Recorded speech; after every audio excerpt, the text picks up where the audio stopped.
जाता है, उसे कुछ भी पता नहीं चलता है। अब दामनक धीरे धीरे बड़ा होने लगा और अपने पिता के काम को भी सामने लगे।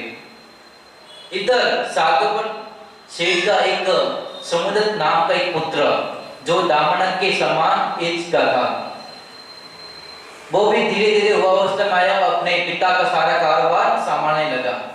और उसकी छोटी विशा नाम की एक पुत्री थी, वो भी रूपवती और सुंदर और सभी कला में माहिर थी। वो भी खेलती हुआ अवस्था में प्रवेश की।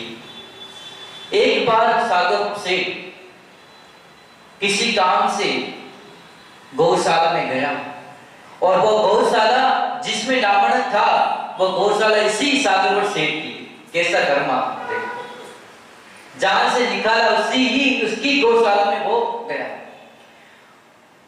और बाहर जैसे ही उस दामनक को देखा, एक बार तो उसको विश्वास नहीं हो गया, ये नहीं हो सकता है।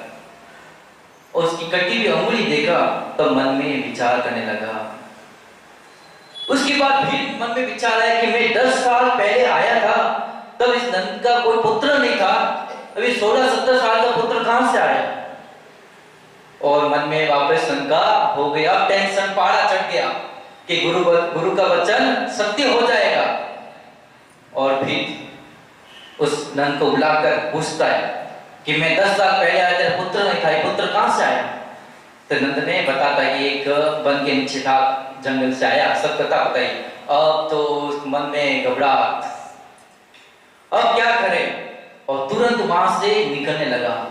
तो उस नंद ने बोला, हे सेठ, आप इतने साल के बाद आए हो और आप इतनी जल्दी जा रहे हो, रुको, ऐसा क्या काम है, आपको कोई अर्जेंट काम है तो मेरा पुत्र है ना, वो कर देगा।